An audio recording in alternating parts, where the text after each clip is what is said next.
Pedir comida por um aplicativo parece, à primeira vista, um trunfo absoluto da mágica digital, né? Ah, com certeza. A gente aperta um botão e a mágica acontece. Exato. Em poucos minutos, um prato quente cruza a cidade inteira e chega na porta de casa, coordenado por satélites, algoritmos e tudo mais. A civilização moderna parece incrivelmente avançada. Quase sem limites para conveniência, a gente poderia dizer. Pois é. Mas, bom, ao cruzar os diversos artigos, ensaios e transcrições para a nossa análise aprofundada de hoje, surge uma imagem bem diferente. E olha, um tanto perturbadora por trás dessa conveniência toda. Uma imagem que muita gente prefere ignorar, na verdade. Sim, nós somos meio que como um smartphone de última geração rodando com, sei lá, 1% de bateria. A tela tem um brilho maravilhoso, os aplicativos abrem na velocidade da luz, mas... Mas a energia está acabando. Exatamente. Existe uma cegueira coletiva enorme para o fato de que a energia física, a base real que sustenta absolutamente tudo isso, está de forma silenciosa secando. E esse é o ponto de partida perfeito para a nossa discussão. O objetivo deste nosso mergulho nos materiais não é debater, sabe, as manchetes do dia a dia. Até porque as manchetes mudam o tempo todo, né? Exato. O foco aqui é tentar decifrar as engrenagens ocultas que realmente movem a nossa sociedade. Para entender o caos que domina os noticiários hoje, a tese central das fontes propõe que a gente precisa olhar muito além das ideologias políticas. Certo. Esquece um pouco a política tradicional, então. Isso. O foco precisa recair sobre a física e a matemática estrita da sobrevivência humana. Ou seja, a relação inquebrável entre a energia disponível, a natureza da nossa espécie, a tecnologia e a estabilidade geopolítica. Certo, vamos desempacotar isso, porque a premissa é gigantesca. Para entender as tensões globais, o primeiro passo, segundo o material, é analisar uma fórmula matemática. Uma equação bem específica. Isso, uma equação que rege a história humana há pelo menos 10 mil anos, chamada de teoria energética. A equação é super simples na aparência, tipo V minúsculo vezes E minúsculo igual a H minúsculo vezes Y minúsculo. Exato. V e E igual a H, Y. E cada letra representa um pilar que é fundamental para qualquer civilização. Vamos detalhar cada uma delas para quem acompanha esta análise. Claro. O V é a produtividade, ou seja, a nossa capacidade técnica de organizar e fazer as coisas acontecerem. O E representa as fontes de energia físicas e os recursos disponíveis. E do outro lado da igualdade? Do outro lado, o H é o fator humano, basicamente o tamanho da população. E o Y é o famoso conceito de conflito distributivo. O conflito distributivo. Essa é a variável que, consome basicamente 99% do tempo e da energia mental da sociedade hoje em dia. Sem dúvida, é o que domina as redes sociais e os debates. É a disputa diária por salários, por orçamentos governamentais. Quem tem poder, quem consome qual fatia do bolo. É o que gera aquele debate interminável entre comunismo, conservadorismo, globalismo, esquerda ou direita. E o material deixa bem claro que não importa qual é o sistema político preferido. Não há julgamento de valor nas fontes sobre qual ideologia é a certa. Nenhuma mesmo. O ponto é pura matemática. A regra de ouro descrita na teoria é que se não houver produto e energia, o lado V vezes E da equação, para dividir, qualquer sistema entra em colapso. Do mais coletivista ao mais individualista. Se a energia acaba, a ideologia não sustenta. Exato. E, bom, trazendo uma imagem visual para ficar mais claro, o conflito distributivo é como aquele clássico jogo das cadeiras musicais, sabe? Adoro essa analogia. Explica bem. Né? A polarização política, os debates acalorados no Congresso, tudo isso é apenas um grupo de pessoas discutindo ferozmente sobre quem é mais digno de sentar quando a música parar. Enquanto ignoram o cenário ao redor. Isso, porque a variável fontes, o nosso E da equação, é o que dita quantas cadeiras de fato existem na sala. E a tese central, que é meio assustadora, é que a música está parando e as cadeiras estão sendo discretamente retiradas. O que é fascinante aqui, e trágico ao mesmo tempo, é notar como a sociedade fica completamente cega. Passa-se o dia discutindo a inflação, os juros, a moeda fiduciária que perde valor. Fica todo mundo focado no lado direito da equação. Exatamente. Ignora-se que a riqueza real, a energia que move os tratores e as fábricas, bom, ela não pode ser impressa pelo Banco Central. A moeda é só uma ficção contábil, tipo uma ferramenta para tentar organizar como dividimos as coisas. Mas se não tem energia do outro lado, o dinheiro perde completamente o sentido, né? Um pedaço de papel não liga um trator. Pois é. E não apenas as cadeiras estão sendo retiradas na nossa analogia, mas as que sobram estão cada vez mais frágeis. O que nos leva a um paradoxo bem interessante. Qual o paradoxo? Se a escassez de energia dita os conflitos, por que o mundo ocidental viveu uma sensação de paz e prosperidade tão extraordinária nas últimas 3 décadas? Boa pergunta. A gente teve uma era de ouro recente, afinal. Sim, e os textos exploram aquele momento logo após a queda do Muro de Berlim. É muito bem capturado no ensaio de Francis Fukuyama sobre o fim da história. Ah, sim. Aquele livro famoso. Isso. Criou-se a ilusão de que a democracia liberal baseada no consumo era o ápice definitivo, sabe? A evolução incontestável da humanidade. O famoso momento unipolar. E o material disseca os 3 pilares dessa Pax Americana que garantiram essa sensação de ápice civilizatório. Quais são os pilares destacados nas fontes? O primeiro pilar foi a supremacia militar indiscutível. Forças navais e inteligência garantindo a ordem global e as rotas comerciais abertas para todos. Mantendo o sistema funcionando à força, basicamente. Exato. O segundo pilar foi o dólar, que passou a ser tratado como um papel com valor intrínseco quase mágico. E aqui é muito interessante, tipo, a impressão desenfreada de dinheiro serviu para financiar o sistema. E também para mascarar algumas coisas, não é? Com certeza. Serviu crucialmente para mascarar a desigualdade profunda que estava se formando. Quando a economia real parou de crescer em termos físicos, imprimiu-se dinheiro para criar a sensação de que todos ainda estavam enriquecendo. O famoso dinheiro grátis. E o terceiro pilar é talvez o mais instigante. A ciência transformada em uma nova religião global. Uma ortodoxia. Mas espera um pouco. A ciência como religião? Como assim? A ciência não é, por definição, justamente o oposto do dogma? Ela vive de ser questionada. É uma excelente observação. A essência do método científico é a dúvida, sim, com certeza. Mas a tese é que a instituição científica mudou. O argumento é que certos cientistas de alto escalão passaram a atuar como sacerdotes transnacionais. Sacerdotes transnacionais? Que termo forte. Sim. A ideia é que quando questionar o consenso científico vira uma heresia que ameaça carreiras e financiamentos, a inovação disruptiva trava. Em vez de explorar ideias físicas radicais, o sistema passa a financiar apenas melhorias incrementais seguras. Entendi. E qual é a consequência prática disso? O resultado é que tivemos nas últimas décadas uma explosão de inovação digital, sabe? Telas mais brilhantes, redes sociais mais rápidas, mas uma paralisação assustadora na inovação física real. Tipo novos motores, novos materiais? Exato. Ou novas formas de gerar energia abundante. A base física não acompanhou a digital. Então, o que tudo isso significa na prática para a gente hoje? Significa que a paz e a abundância recentes não foram um milagre ou um salto moral definitivo da humanidade. Foram um luxo. Um luxo financiado por dívida. Isso, um luxo temporário financiado por hegemonia militar e por uma montanha insustentável de dívida. E o reflexo dessa impressão infinita de dinheiro e da falta de inovação física é muito visível hoje, numa apatia geracional profunda. Os jovens sentem isso na pele, mesmo sem conhecer a equação matemática. Perfeito?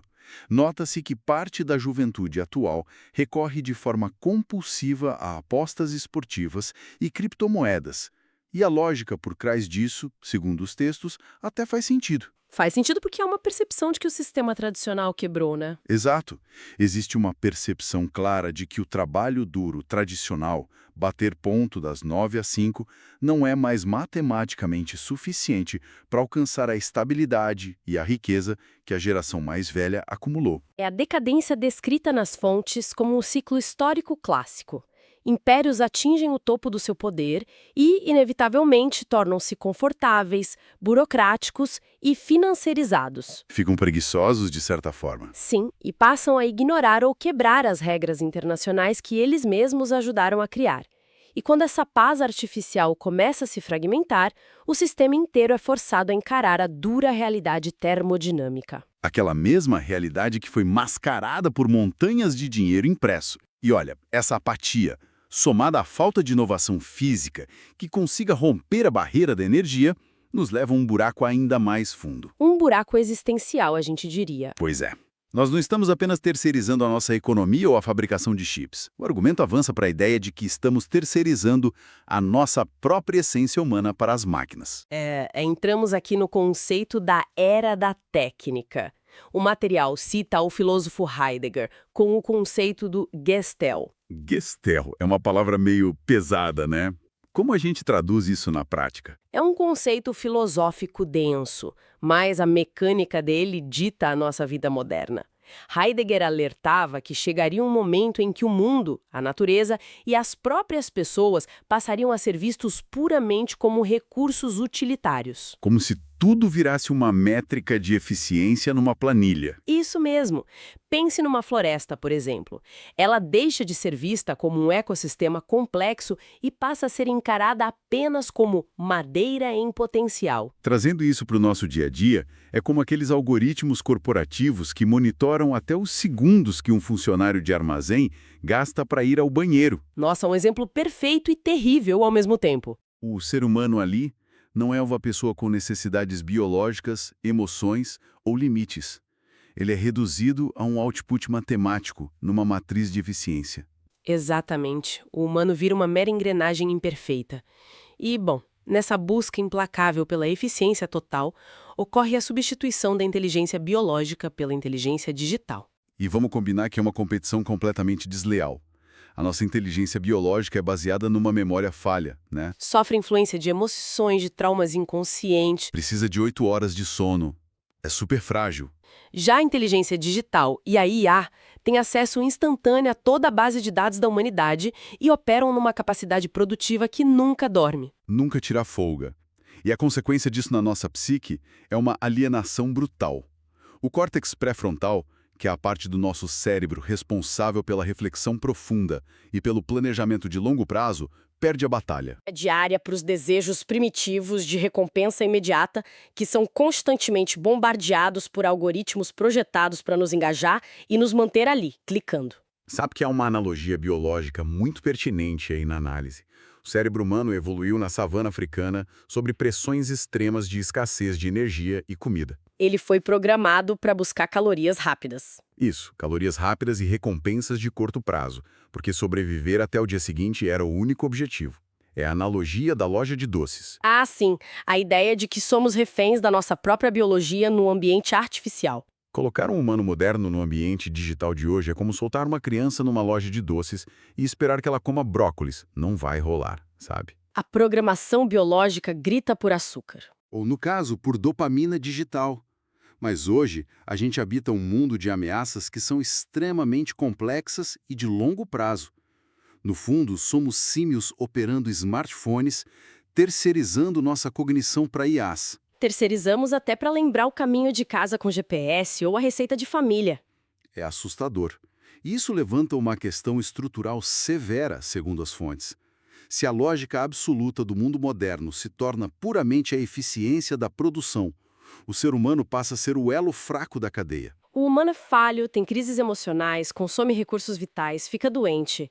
E a análise introduz aqui um conceito bem pesado, chamado de morte social. Morte social?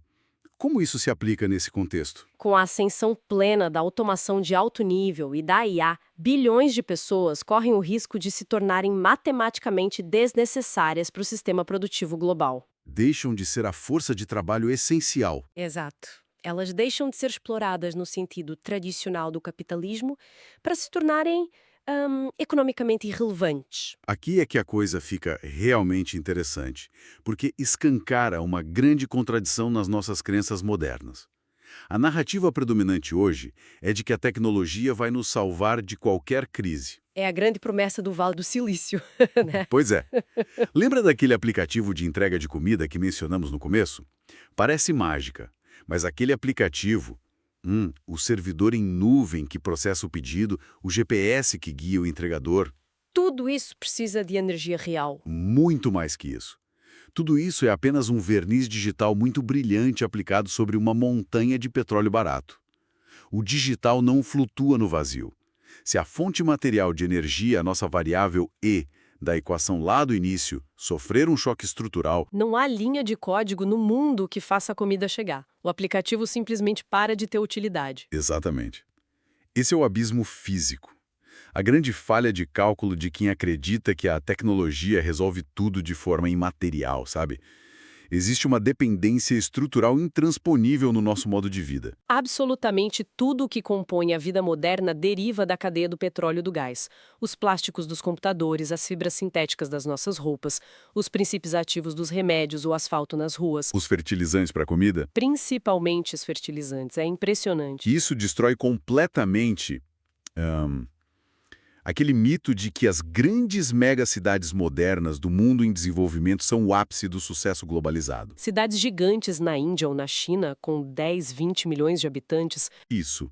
A gente olha para os arranha-céus e acha que é progresso, mas os textos descrevem essas cidades, na verdade, como armadilhas de vulnerabilidade extrema. e a mecânica por trás disso é simples, mas assustadora, porque elas são tão vulneráveis. Porque para alimentar 20 milhões de pessoas presas num polo de concreto, precisa-se de uma importação colossal de comida.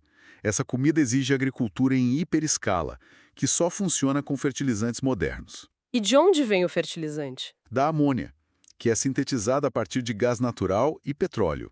É uma loucura se pensar nisso. É uma cadeia de dependência muito frágil. Basicamente, o que comemos hoje é petróleo transformado em calorias através de química pesada.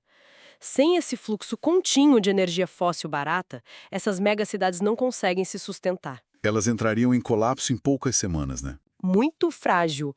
A tal nuvem da internet, como a gente diz, não está pairando no céu. Pois é, as pessoas esquecem da parte física da internet. A nuvem é composta por imensos data centers que consomem energia elétrica do tamanho de pequenas nações.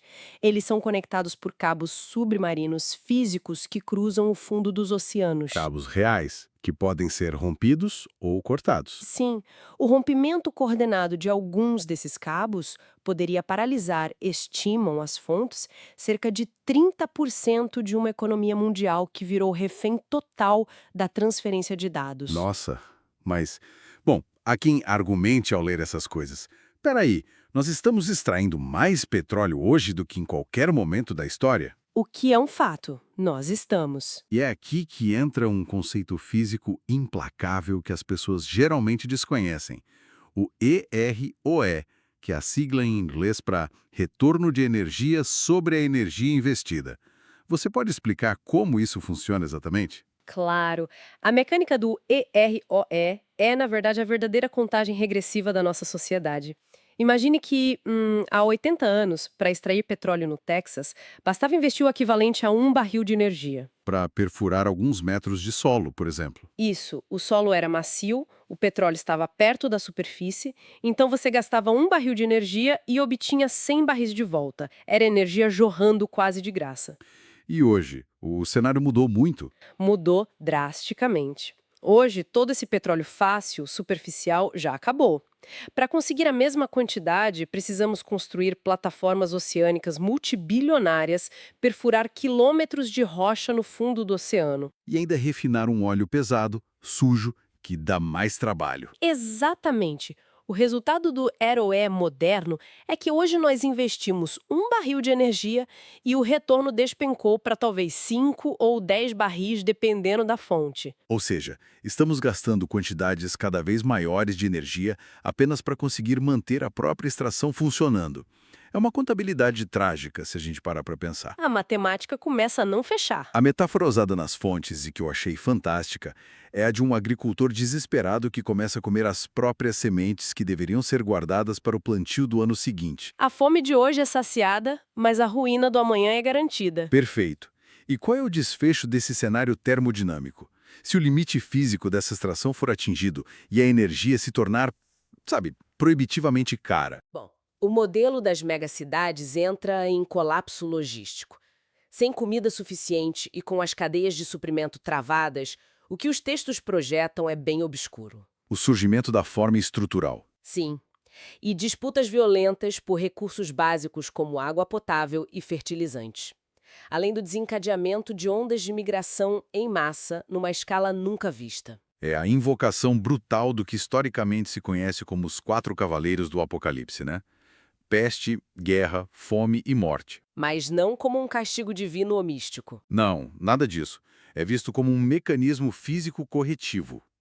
O mecanismo corretivo e implacável para reduzir a variável H, a população, e forçar o reequilíbrio daquela equação matemática de sobrevivência. É a matemática fria e impessoal da capacidade de suporte de um ecossistema. Quando uma espécie consome todos os recursos do seu habitat, a população cai. Então, diante de uma crise dessa magnitude, onde a ilusão da abundância simplesmente acaba, fica claro que a sociedade precisará fazer uma virada de chave muito radical. Uma mudança total de paradigma. O modelo mental da gente precisa abandonar a idolatria da eficiência, que só faz sentido num mundo onde a energia é abundante e barata, e buscar desesperadamente a resiliência. E se o foco for resiliência, a sobrevivência das nações dependerá de 3 grandes e francamente dolorosas transições. A primeira delas seria a transição de uma cultura focada no materialismo para uma ancorada na espiritualidade ou na religião. Porque quando um sistema perde a capacidade de distribuir bens de consumo em massa para manter as pessoas dóceis e felizes com compras online, Ele precisa fornecer um significado transcendente, alguma coisa para justificar o sacrifício, a dor e a escassez do dia a dia, sabe? faz todo sentido. A segunda transição caminha junto com essa, segundo o material. A saída do individualismo narcisista, esse que é super impulsionado pelas redes sociais de hoje, para um foco rigoroso na comunidade local e na família estendida. Sobreviver de forma isolada, num apartamento no 30º andar, será inviável quando a rede elétrica falhar. A comunidade passa a ser a rede de segurança.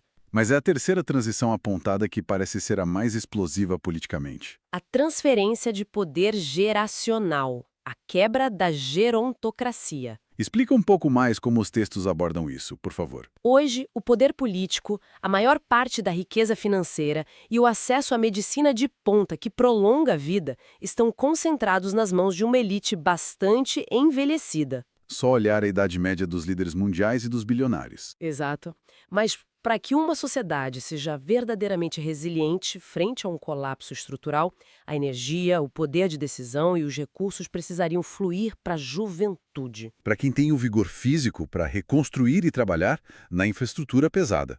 Mas espera aí, a gente sabe que nenhuma elite no poder cede os seus recursos de forma voluntária, né? Muito menos quando a própria sobrevivência biológica deles depende desses recursos. Esse é o grande gargalo histórico. E como os textos veem o desenrolar disso pelo mundo? Sugere-se que talvez o Japão seja a única nação com potencial para passar por isso de boa.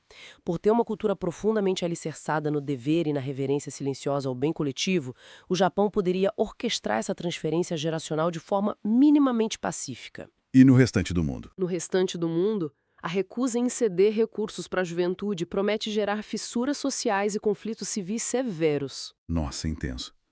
E no meio desse caos, como os estados modernos, que hoje são estruturas gigantescas e burocráticas, lidariam com o gerenciamento de recursos repentinamente tão escassos?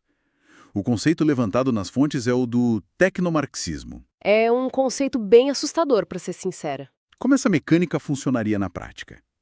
Não estamos falando de distribuição igualitária e solidária, certo? Muito pelo contrário. O tecnomarxismo seria o uso de todo o aparato tecnológico estatal para gerenciar a miséria de forma controlada. Tipo um controle de escassez mesmo. Isso. Imagine toda a inteligência artificial, as câmeras de reconhecimento facial, os dados de GPS de celular, ferramentas que hoje são usadas para vender publicidade direcionada. Sabe quando a gente fala de um produto e logo depois aparece o anúncio dele? Isso. Imagina essas mesmas ferramentas sendo redirecionadas pelo governo para rastrear pegadas de carbono ou limites de consumo individuais. A IA decidiria, de forma centralizada e algorítmica, quem tem permissão para comprar combustível, quem pode consumir carne naquela semana. Ou quem tem cota para usar transporte público, por exemplo. Exatamente.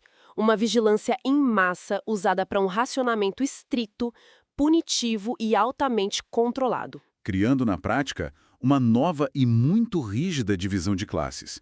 Você teria os controladores dos algoritmos e da energia de um lado e a vasta população com consumo estritamente racionado do outro. Geopoliticamente, isso significa uma regressão profunda na história. É o fim absoluto do mercado global unificado como a gente conhece hoje. Voltaríamos a um cenário parecido com o século XVII, talvez, com o mundo fatiado em blocos comerciais mercantis super fechados, ultranacionalistas e desconfiados uns dos outros. E culmina num dos alertas mais perturbadores dessa análise física e histórica. A energia bruta para mover a economia, precisa vir de algum lugar. O trabalho físico tem que ser feito. E se as máquinas pararem por falta de combustível fóssil? Se não houver mais energia barata dos combustíveis fósseis para girar as turbinas, os tratores e as fábricas, sob pressão extrema de sobrevivência, a humanidade tende a retroceder a soluções terríveis. O risco físico real é de um retorno sistemático ao uso do corpo humano como força motriz pura. Em outras palavras, o ressurgimento de sistemas análogos à escravidão estrutural em grande escala. Porque a energia humana se tornaria novamente a única alternativa viável para a produção pesada. É um panorama indescritivelmente duro, né? Mas cabe trazer um contraponto antes de finalizarmos. Porque, ao ler tudo isso, soa de forma extremamente determinista. Como se fôssemos meros espectadores de um destino inevitável. Exato. Como se o gráfico matemático estivesse traçado e fôssemos passageiros de um trem sem freio. Será que a equação é realmente uma sentença gravada em pedra? Será que essa crise existencial não é exatamente o choque sísmico que o Homo sapiens, o autodenominado homem sábio, precisa? Precisa para justificar o próprio nome e finalmente se reinventar. Isso. A capacidade de inovação humana não seria capaz de encontrar uma nova saída? Uma matriz energética totalmente inovadora, em vez de apenas cruzar os braços e aceitar o colapso estrutural? Se conectarmos isso com a imagem maior dos textos e com a história da termodinâmica, a resposta é complexa, mas não é o fim de tudo. O argumento central das fontes não é que o mundo como um todo vai acabar num piscar de olhos.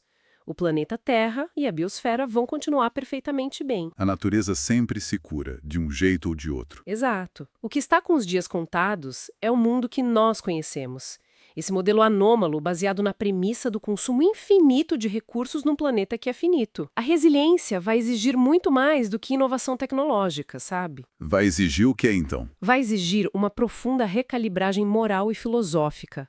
O ser humano terá que abandonar aquele egoísmo de se ver como um mestre e dono absoluto do planeta. E passar a aceitar que é apenas mais uma peça do quebra-cabeça. Aceitar com humildade que é apenas uma parte orgânica do ecossistema e que está sujeito às mesmas leis físicas brutais que afetam qualquer outra espécie. Nossa, é uma quebra de ego coletiva gigantesca. Recapitulando o caminho que trilhamos hoje. Partimos da frieza matemática da equação energética, o produto cruel das fontes e da produtividade contra o peso populacional e o nosso interminável conflito distributivo. Desconstruímos a arrogância da chamada era unipolar. Exato. Essa era que escondeu a escassez de inovação física real através de montanhas de dinheiro impresso e burocracia global. Passamos pelo risco terrível da nossa obsolescência intelectual na era da técnica algorítmica. Onde deixamos de ser humanos para ser métricas de eficiência. E finalmente mergulhamos na urgência absoluta, quase desesperadora, de se substituir um modelo que idolatra o crescimento infinito e a eficiência invisível, substituir isso por um modelo fundado na resiliência dura e na força da comunidade física. E entender todas essas variáveis, sabe, da física termodinâmica até a psicologia da tecnologia, nos força, inevitavelmente, a olhar num espelho. Mas não apenas no espelho da economia ou da política. No espelho da própria moralidade humana. Isso mesmo. No espelho da nossa filosofia fundamental como espécie. Exatamente.